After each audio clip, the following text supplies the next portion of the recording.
¿Qué es la didáctica? Traducido del griego didáctico significa enseñanza.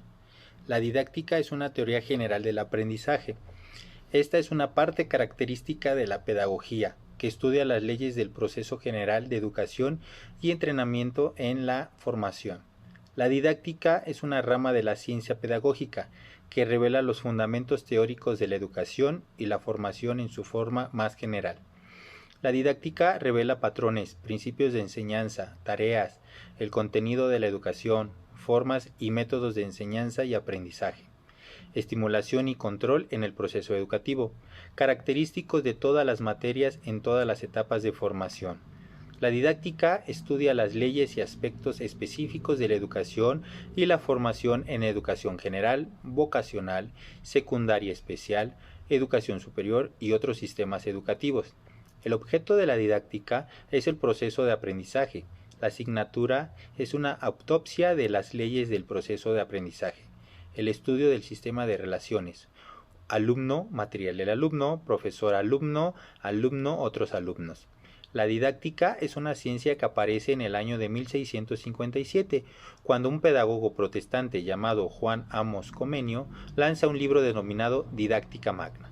Las clases altas tenían acceso a la arte, política, filosofía e historia, y las clases medias bajas aprendían oficios en los talleres. Comenio plantea lo que es el ideal pansófico o utopía comeniana, que hay que enseñar todo a todos, y propone un conjunto de reglas, pautas o normas en las que muestra cómo lograrlo. Permiten que la enseñanza sea eficaz, que la enseñanza sea accesible a todos los seres humanos, para lograr la organización de la escuela y así llegar a ser posible el ideal pansófico que se propone. Y propone una serie de dispositivos duros, los cuales dan estructura y marcan los límites de los procesos de aprendizaje. Simultaneidad: se enseña a un grupo al mismo tiempo varias escuelas haciendo lo mismo, lo que permite llegar a todas a la vez y lo ordena de alguna manera. Gradualidad: distintas formas de agrupación de las personas, parte esencial del proceso educativo.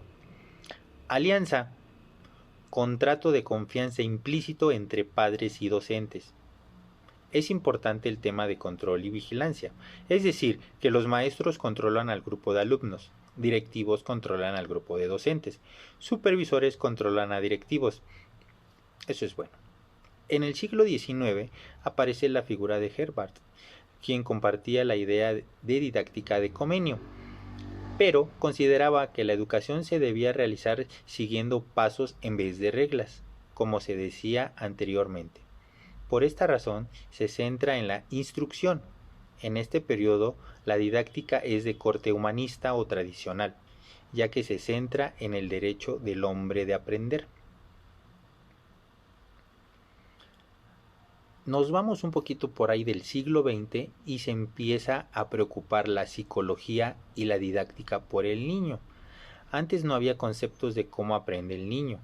Las reglas estaban más centradas en el docente, en el contexto y en el contenido.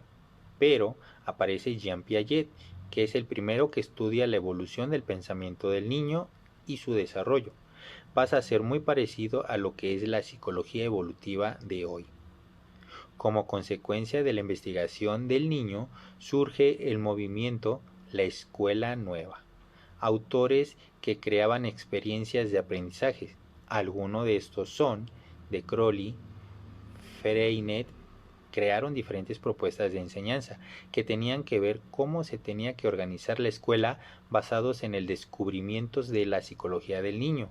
A mediados del siglo XX, junto con la finalización de las guerras mundiales y el avance tecnológico en el cual la máquina reemplaza al hombre, se da la corriente tecnológica o tecnicista. En ella se pone el acento en las estrategias, la técnica dentro de la educación. Se creía que si el docente enseñaba de una manera, los alumnos iban a reaccionar de la manera esperada porque se utilizó la técnica correcta, lo que se denominó conductismo, en el cual el docente era visto como un ejecutor. En esta etapa surge el currículum, que eran programas a impartir como respuesta a la necesidad de organizar los contenidos. En los años 70, junto con un auge en el avance de las ciencias sociales, pedagogía, política, filosofía, entre otras, se comienza a cuestionar lo tecnicista y se piensa que el acto didáctico está compuesto por más cosas que el alumno y el docente, y que la enseñanza y el aprendizaje son dos cosas distintas aunque están vinculadas. Se conforman las corrientes críticas, las cuales cuestionan el enfoque tecnicista y comienzan a estudiar lo educativo desde las ciencias sociales. Le brindan importancia a lo que se enseña y ven al aula como una microsociedad inversa en una cultura desde su enfoque microsociocultural. Se puede distinguir dos corrientes críticas: la europea, la cual estudia la revisión de la práctica docente teniendo en cuenta las variables en el aula, a la que ven como una microsociocultura. Este enfoque envuelve a brindarle un corte humanístico a la educación, pero desde una perspectiva social, ya que ve al individuo en relación. Latinoamericana, conducida por Pablo Freire, la cual estudia el efecto social de la enseñanza como transformador y moderador de la sociedad, la finalidad de la educación. Otra aportación fundamental se debe a Comenio, más conocido por su nombre latino, Comenius, considerado el verdadero padre de la didáctica. Ya habíamos hablado, quien publicó en 1657 la Didáctica Magna, en la que estableció las bases de una teoría de la enseñanza o del arte de enseñar. Según Comenio, en su Didáctica Magna, la didáctica se divide en matética, se refiere a quien aprende, el alumno. 2. Sistemática, se refiere a los objetivos y materias de enseñanza. 3. Metódica, se refiere a la ejecución del trabajo didáctico al arte de enseñar. Situación actual de la didáctica. Se pueden ver algunos problemas: enfoques tecnicistas versus enfoques humanistas. Enfoque crítico: en los años 90 seguía habiendo maestros que fueron formados por los enfoques tecnicistas. También didáctica general versus didáctica específica. Didáctica general son los procesos que enseñan evaluación, confrontación de los grupos de la selección en el acto didáctico. Se destaca el campo. Didáctica específica son expertos en las ciencias fugaz. ¿Hacia dónde se escapa la didáctica?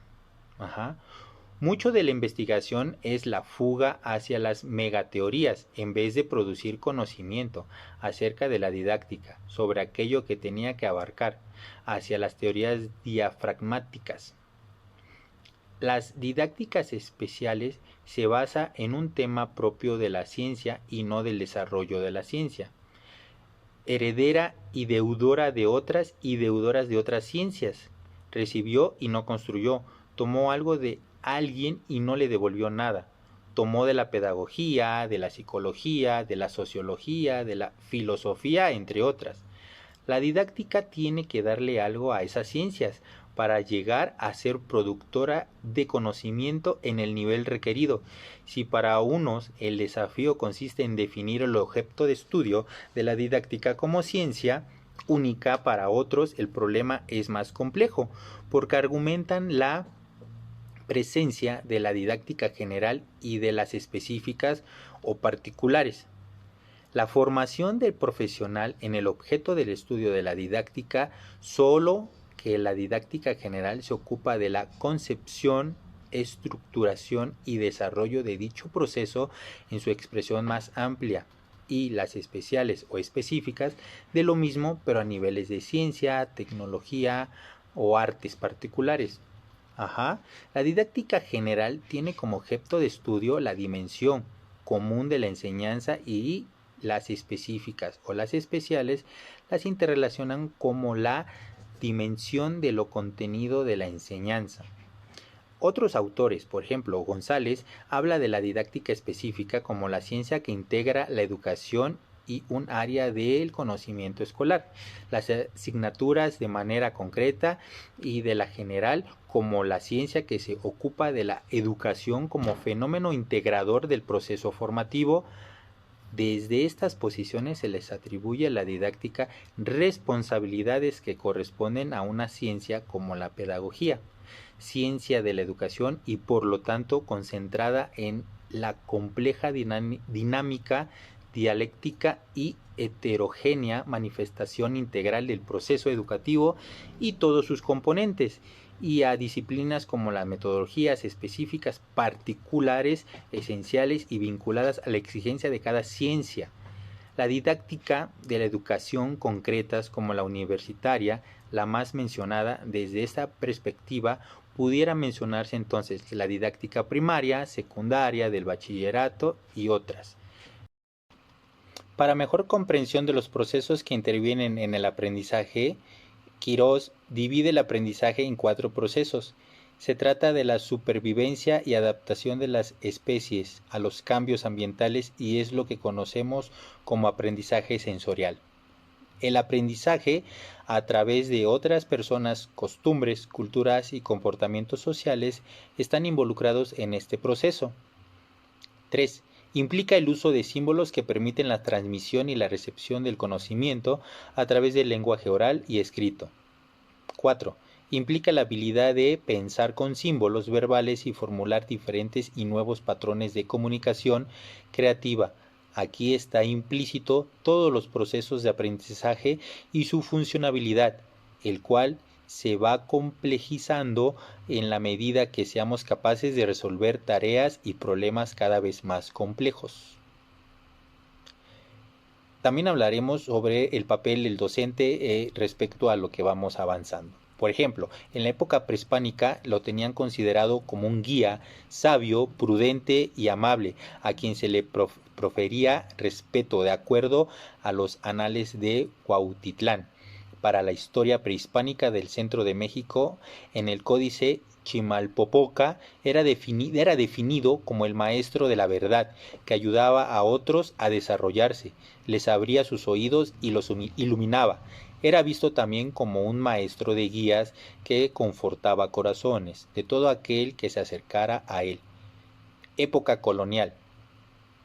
En esta época, el principal objetivo de la educación era convertir a los indígenas al cristianismo y tenía como líderes a los frailes religiosos, quienes dirigían las doctrinas en las parroquias, en las que enseñaban y evangelizaban a través de pinturas, catecismos con dibujos, danza, teatro y música, además de fundar colegios e internados para indígenas, citando a Cayetano Reyes Morales. El maestro debía ser pulcro, bien vestido, español, cristiano y de buenas costumbres, enérgico, severo y sin titubeos, además de dinámico a favor de la sociedad. Nunca debía de mentir ni engañar.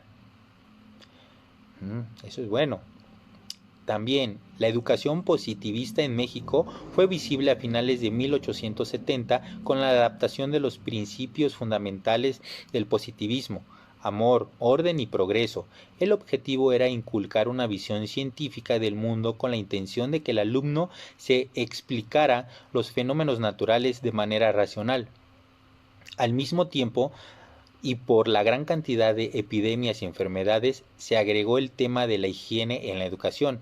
Este enfoque reforzó la enseñanza de la moral de tipo civil para dejar atrás la del tipo religioso y poner énfasis en la identidad nacional. Por ahí de... nace la Secretaría de Educación Pública por ahí de 1921, durante el periodo de Álvaro Obregón. Se creó la SEP a cargo de José Vasconcelos, quien vivió en la enseñanza y la cultura, el medio para regenerar al pueblo y reforzar su identidad. Se le dio énfasis a la educación en el campo y se crearon las primeras escuelas rurales. Iniciaron las misiones culturales en las cuales los maestros recorrieron el país para impartir cursos, oficios y enseñar sobre agricultura e higiene. Algo que pues ya no lo hemos hecho, y de ahí seguimos con La guerra tristera, rebelde. Desde entonces el enfoque de la SEP era formar ciudadanos leales con una visión racional de la vida. Sin embargo, de una educación humanista en algunos casos se pasó a una educación antirreligiosa, lo que generó antipatía social por los maestros. Ciertos docentes fueron atacados, mutilados y hasta asesinados por ser vistos como agentes al servicio del gobierno sin importar el conflicto religioso. Vasconcelos veía al maestro como la figura que debía remediar las masas considerables incultas y guiarlas al desarrollo. Esto hizo que comenzara a ser respetado y a ser reconocida su labor en la comunidad. Así el maestro se convirtió en la persona más importante junto con el sacerdote en los pueblos. Eso lo podemos ver en la película del señor profesor de Cantinflas. ¿Sí? Continuamos. Lázaro Cárdenas, agente de cambio social. Gracias a las misiones culturales se incrementó el número de escuelas en las que se hizo un esfuerzo por mejorar las condiciones de los profesores. El maestro fue visto como un agente comunitario y de cambio social. De igual manera, en el ámbito social y académico nacieron el Instituto Politécnico Nacional, el Colegio de México, el Instituto Nacional de Antropología e Historia, entre otros. Manuel Ávila Camacho, 1940-1946. Más adelante se suprimió la educación social y se enfatizó en la unidad, la familia y la moral. Se volvió a considerar al magisterio como una especie de deber religioso y al maestro como un apóstol o sacerdote. En los años 60, debido a los bajos sueldos, el maestro se volvió a sentir devaluado y poco apreciado por la sociedad.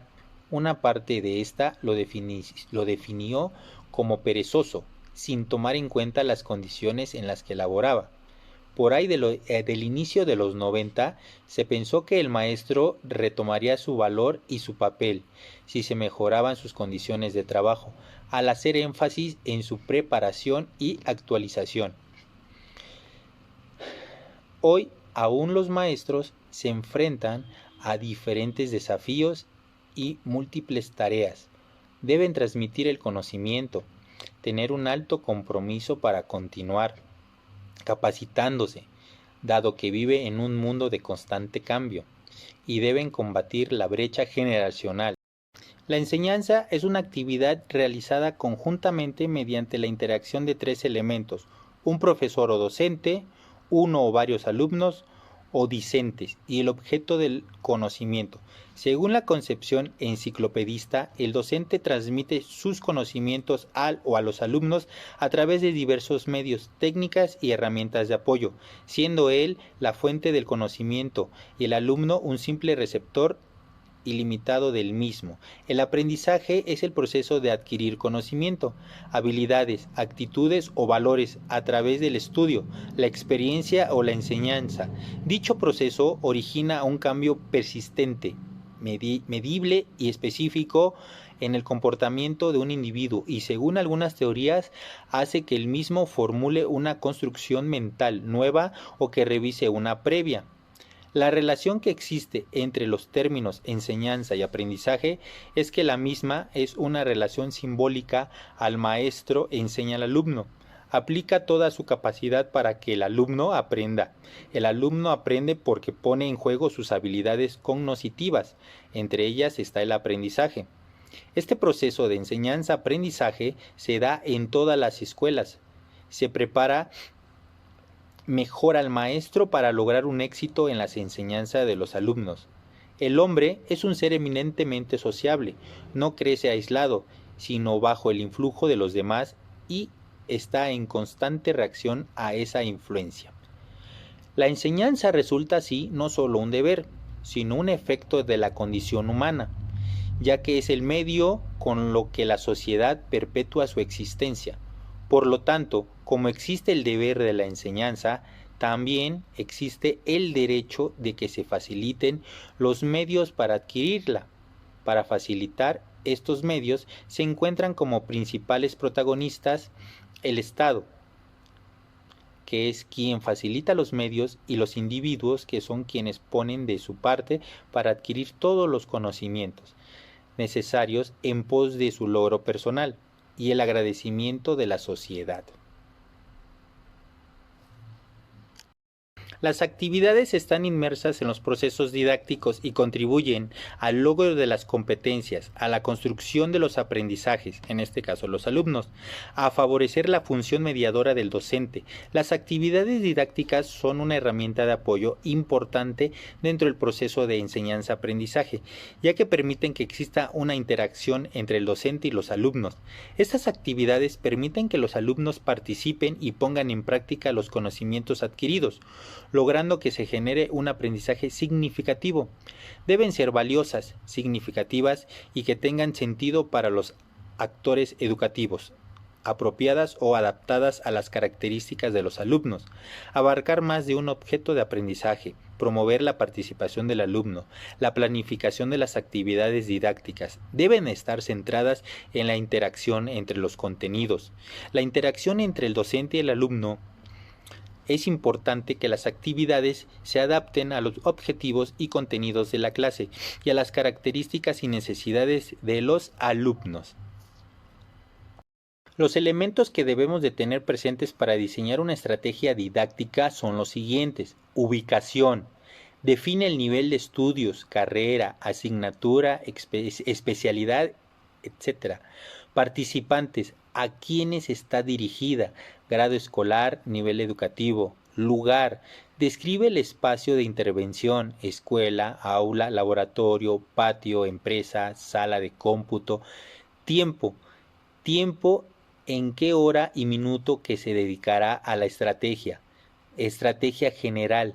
Se determina si la estrategia forma parte de un proyecto, estudio de caso, solución de un problema, etc. Justificación. ¿Por qué se eligió la temática y la metodología de la estrategia? Propósito. ¿Para qué los participantes van a aprender los contenidos? Se señalan las competencias que se desean lograr. Contenidos. Se define la temática. Una estrategia puede abordar la misma temática en sus tres aspectos: teórico, procedimental, actitudinal. Conocimientos previos. Los estudiantes recuperarán lo que saben y plantean hipótesis. Actividades para la búsqueda y selección de información. ¿Qué hay sobre lo que sé? Los estudiantes investigan sobre el tema en diferentes fuentes, seleccionando la información relevante. Actividades para la recopilación de la información. ¿Qué voy a aprender? Los participantes comparten la información, la analizan, la discuten para consensarla. Actividades para la creación del nuevo conocimiento. ¿Qué nuevo conocimientos aporto? Con el conocimiento previo se crea el nuevo, generando un producto. Actividades de comunicación. ¿Cómo lo vamos a compartir? Los participantes concluyen, comunican lo aprendido a través de diversos medios. Actividades de evaluación. ¿Cómo aseguro el aprendizaje? Los participantes se autoevalúan, coevalúan y resuelven ejercicios prácticos. Los docentes siguen una rúbrica de evaluación, entrega al inicio.